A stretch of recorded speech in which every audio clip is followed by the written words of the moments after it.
Okay, good morning mga ka-eko. So, ngayon pag-usapan naman natin itong ating MPPT, no? ROXB MPPT.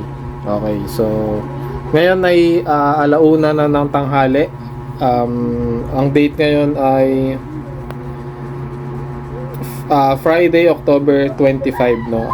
Kakalabas lang ng bagyong Christine pero hindi pa siya tuluyan talagang nakalabas. So, yun. Pag-usapan natin to, MPPT na to, no? So, nabili ko to sa ROXB na store, no? ROXB yung store na pangalan sa Shopee. So, may link naman tayo dyan sa description, no? Wow! So, ngayon ay alauna.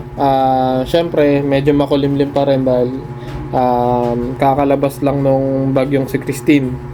So, ayan, makikita nyo yung harvest niya is 94 watts, no? Ayan, kung makikita nyo. Naka 24 volt system tayo, 3.2 ampere, no? So, 24 volt system tayo, kaya, ayan. So, 200 watts nga pala yung panel natin. And, kung i-check nyo, yung harvest natin dito sa papuntang battery, ay nasa 60, no? Nasa 57 or umaabot din siya ng 60. Ayan yung papunta sa battery, no? So gusto ko lang i-vlog tong MPPT na to kasi gusto ko lang malaman nyo guys na hindi accurate itong display ng MPPT, no? Sabihin na natin na ito talaga yung na-harvest ng panel natin, pero pag pupunta na siya sa battery, makikita nyo dito, ayan yung actual, hindi siya, dito kasi 90 dito nasa 90 yan, 3.3 ampere, 94. Pero pagdating dito, 2.2 ampere lang, no, yung na-harvest talaga, and nasa 60 lang, 60 watts lang. So yun, so meron siyang difference, no, yung sa ampere niya, parang may 1.1 difference. Ganon yung difference nung MPPT papunta dun sa may wattmeter natin. So, eto, nabili ko lang to ng 1,200 dyan sa may pero nag-iiba kasi yung presyo nito, nagiging 1,300, ganon. So, yan, gusto ko lang ma-share sa inyo na hindi accurate yun nandito, no? So, pwedeng accurate siya dito sa mismong MPPT, pero pag i-convert niya na dun sa papuntang battery, nag-iiba na, no? So, siguro kasi step down to, kaya ganun. Pero, kahit na ganun, hindi ibig sabihin, mahina tong, or peke na kagad to, no? Totoong MPPT siya kasi, real time yung tracking niya. Hindi kagaya ng mga PWM. Hindi kagaya ng ganito. Ito, no. So, naobserbahan ko na rin to. Hindi niya nakukuha yung maximum output. Hindi kagaya nito. So, ito, real time talaga yung tracking niya. Kaya, para sa akin, itong back converter na to is true MPPT siya, no?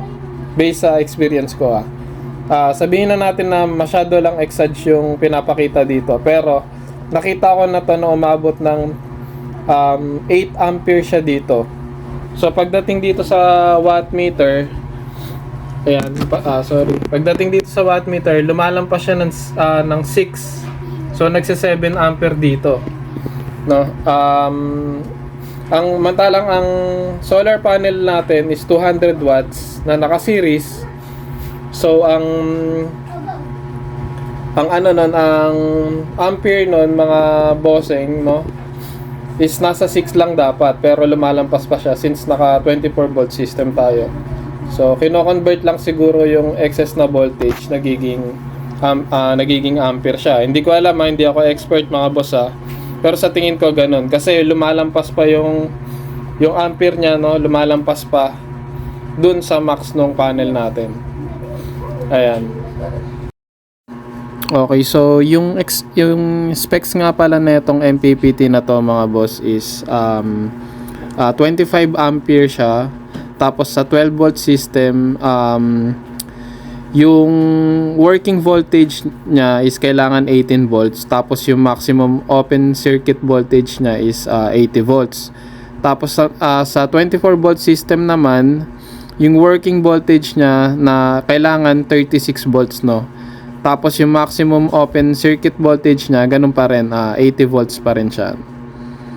So, yun. So, ibig sabihin, hindi porket naka 24 volt system ka, 24 volts din dapat yung panel mo. Dapat naka 36 yung panel mo, no?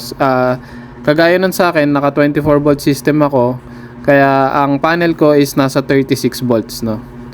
Yun.